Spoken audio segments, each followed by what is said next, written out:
Aloha and welcome to Hanai Cavaliers.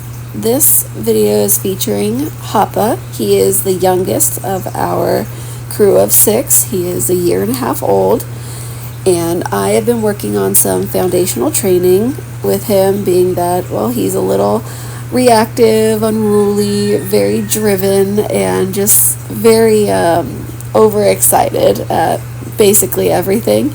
So this is our second session utilizing some agility type exercises. Obviously, it's a little bit ghetto, and everyone needs to start somewhere, so we work with what we have until we can upgrade. And basically, I've just been focusing on getting him to not only work with me, but to be more aware of his surroundings and follow instruction, both verbal and nonverbal.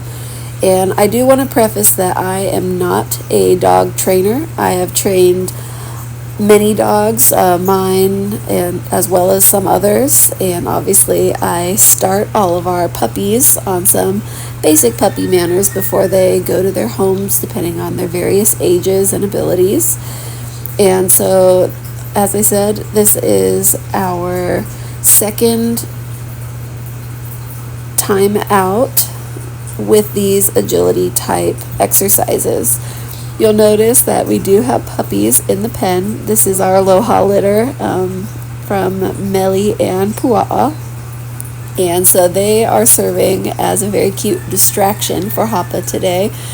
And you'll see many times throughout this video that he will be wanting to keep going to their pen, and though it may seem like he just wants to hang out with the puppies, it's really that the balls are in there, and he is a huge ball dog, which he will get his reward. And actually I'll be using it as a tool a little bit later for him in recall and waiting and just having some fun with the ball, because that is a big reward for him since he enjoys it so much. But it also, as you can tell, serves as a great distraction. So a couple thpays with our mini course is the palette you'll see on the far left with I have a towel on it so his nails don't go through. But that I'm using as a little pause table. It's great for helping him to collect himself, for us to reconnect, and to also have an easier and more noticeable area that he can stay in, because when it's just on the grass, it seems like he can move around a lot more. And so with this little raised area, it serves as a boundary to him to kind of know, like, as long as you stay here, this is acceptable. So you'll see us a lot of times we'll rush up to it. I'll have him sit, or I'll have him go lie down. We'll do some stays, and if you can hear it, I'm utilizing clicker training. So leading up to this session, I've been really working on charging that clicker. So basically all that means is I associate it with treats, I associate it with pets, basically just positive things with that clicker, so when he hears it, he has the knowledge that he has done well. So we've been really charging that up until this point. So now I am not utilizing treats, I'm only utilizing the clicker, and obviously praise as well. So he really just enjoys being outside, and what I'm hoping using these kind of tasks is to get him mentally stimulated and mentally exhausted, because this boy can just go and go and go. So I figure if I can give him a purpose, give him directives, he, as you can see, he is very eager to please. He definitely wants that ball that is in the pen, but he is a very happy dog. So we're actually building our bond here. We're becoming teammates, And over time, I hope for both of us to just learn to work with each other very smoothly. Agility is not something that I am very or even at all practice in. As I said, I'm not a trainer. It's just I used to train horses back in the day. I used to show horses in all different kind of disciplines, including stadium jumping. So this is a familiar concept to me of having a course and having tasks, but utilizing it with not only dogs but Cavaliers is definitely a whole different animal, literally and figuratively. So we are learning together, and that's part of what makes it so fun. So it's also nice, and not being very well versed in this, that I can learn each individual dog what makes them tick. So obviously I know their personalities very well, being that I have raised all of our dogs, but I just have to handle them differently, both in praise, in correction, and in directives. So this boy, he is sensitive, but he's also very unaware and very overexcited. So sometimes he does need a little more correction, and then other times when he's very connected to me, it takes very little. So right now we're just focusing on getting him to work with me to not only retrieve the ball, but to preferably do it quickly, come straight back to me. But the fact that he can chase after is definitely just a win for him.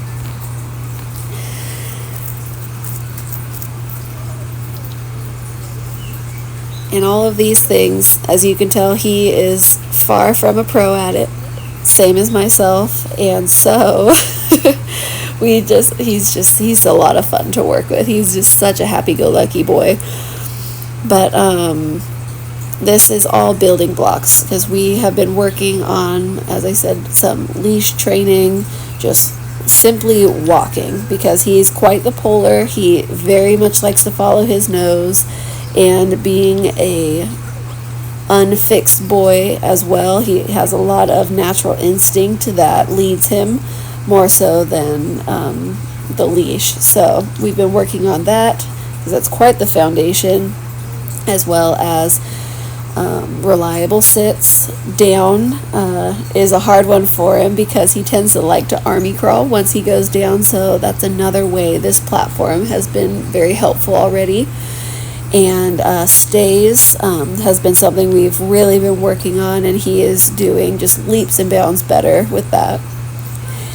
And another thing that we've worked on with this course specifically is assigning names to each task that I want him to do.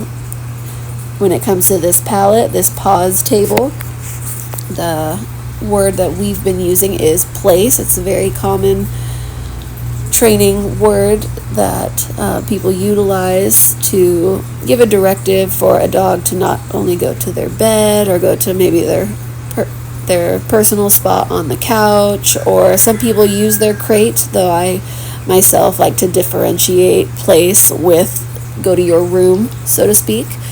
But so on this course, we are utilizing place.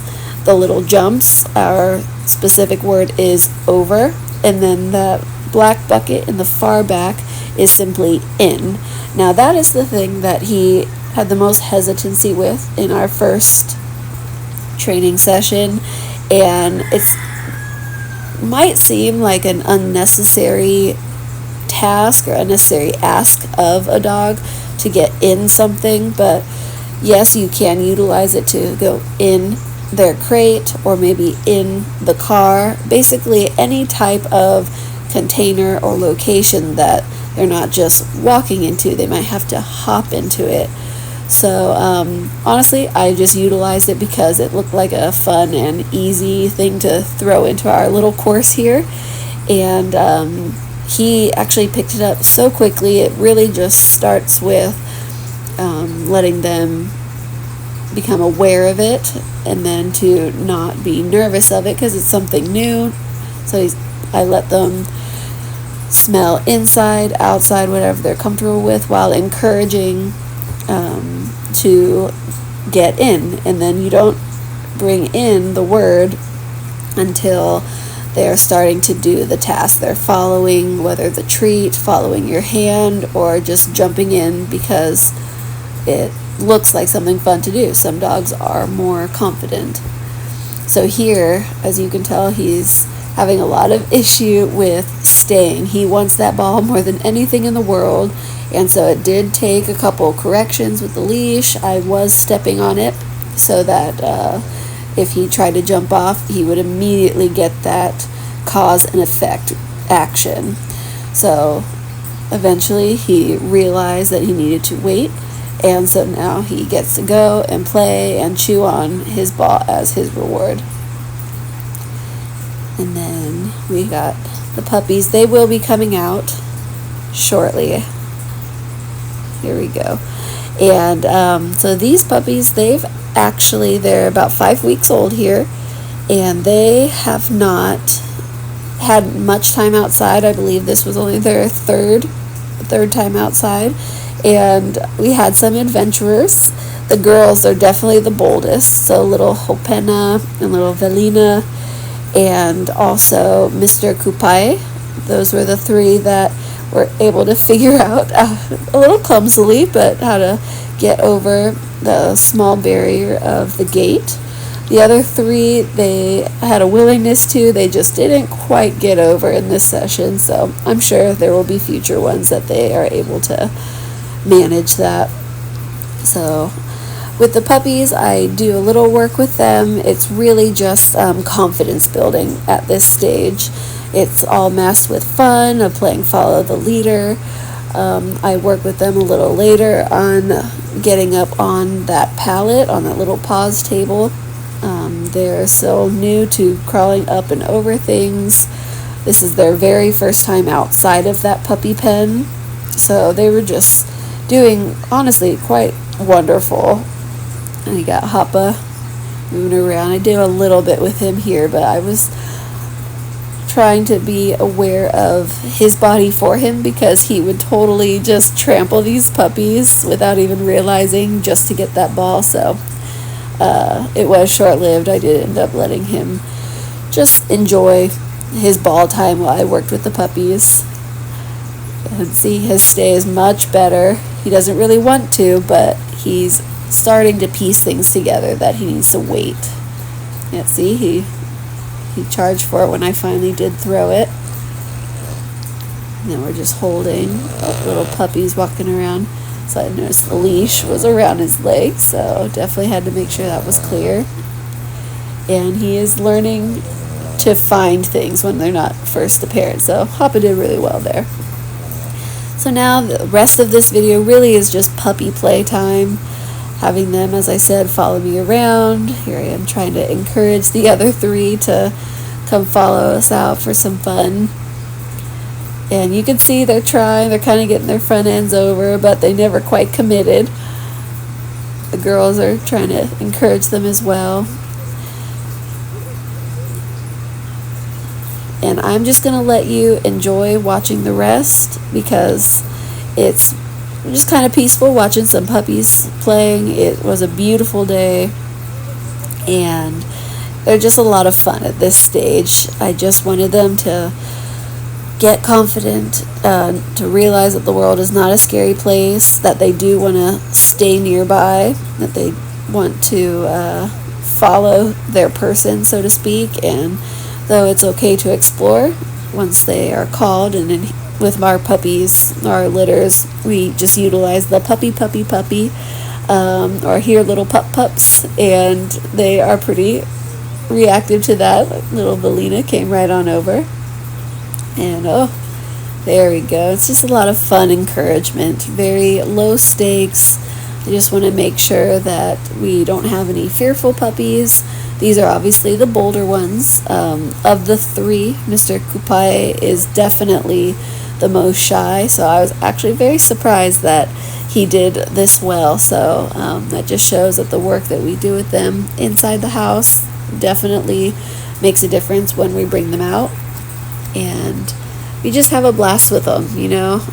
Training shouldn't be just about militant work. It shouldn't just be about do what I say, when I say, and how I say, but it's really just building that relationship. And so that's what we try to start with our litters, for when they go into their new families, that they have positive memories, basically, of working with a person and interacting and trying new things. And I try to limit consequences to their actions to being very safe. Near the end of this video, you'll see when they're about to go back in, that little I believe it was Hopena, the little girl with a brown mark on her face. She goes to follow me and jumps off the pallet a little too soon and kind of makes a tumble, and she recovers pretty quickly, but it does take her a moment. And then I just let her process it, and then I just call her over, and she shakes it off and comes right up to me. And that's a big thing, is like when they're clearly not injured, that you want them to learn to handle discomfort or surprises or minor accidents, like taking a small tumble, or if a dog runs over them and they kind of roll on the ground. That's going to happen, especially if you have a big dog and a Cavalier or another small toy breed. These dogs are very resilient, and if you teach them to handle those kind of experiences well, then they aren't going to be traumatized as an older dog. They'll be able to shake things off and not be emotionally fragile. Just because a Cavalier is known to be soft and known to be more of a sensitive breed doesn't mean that they need to be babied, doesn't mean that they need to be sheltered by any means. If anything, they should experience more, because the world does seem much bigger to a Cavalier than, say, to a Golden Retriever. And you want to encourage them that they can explore, and they should, and that they should also know what is safe and what is not safe, and to trust you. So if you're out hiking with your Cavalier, then they can know they can sniff around, but when you recall them, they should know that it's for a reason, whether for their safety, or maybe you're changing directions, or maybe there's a person coming up and you want to make sure that your dog is cared for, or just not getting underfoot. But because if you've ever met a Cavalier, you know that they are just friendly to a fault. And it's just these are the fun stages. We'll only have these puppies for about 3 to 5 more weeks. The ones that are going home on when they're around 8 weeks old on Kauai, and then we have some off-island puppies going to Oahu and to Maui, and they'll be a little bit older, closer to 10 and a half weeks. But as long as we have them, we just want to arm them for their new lives, because some may be therapy dogs, some may do some dog sports, they may just be a retiree's companion, or maybe be a playmate to some kids. We have all kinds of family dynamics that end up with our puppies, and we just want them to be the best family member that they can be, and to be happy, to be confident, and to just be a fun little companion. And one thing I have noticed is that people do not give Cavaliers enough credit. They are capable of so much. They aren't just couch potatoes, they aren't just lap warmers, they are very smart. It just takes a lot of consistency and persistence, and just learning how your specific dog's brain works. Because I cannot, for example, treat Hapa the same as I would treat his dad, Pua'a.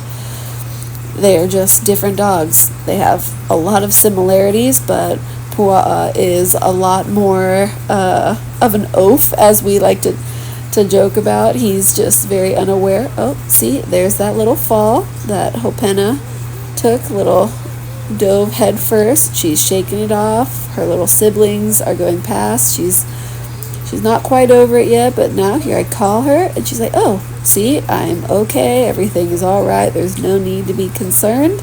And now I'm getting attention and get to get some love and go back with my siblings.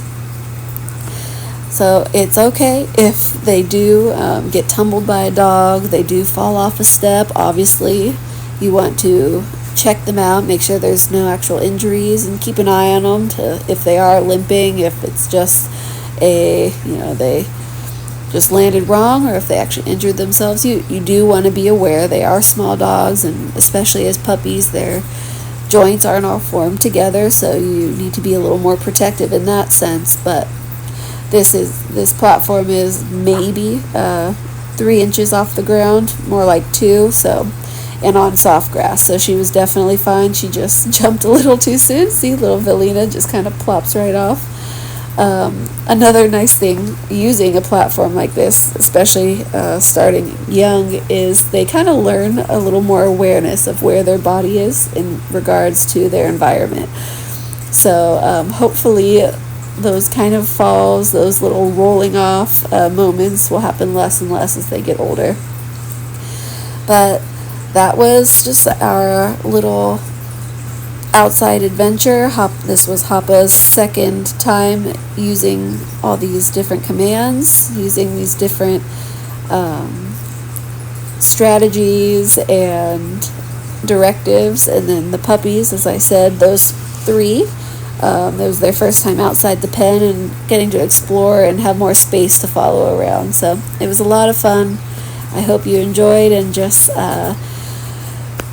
you can see the tail end of ending on a training note with Hapa. He's very distracted at this point, but we definitely like to end on a good note, and on a note where he's preferably listening. So I hope you enjoyed, and we'll see you next time. Aloha.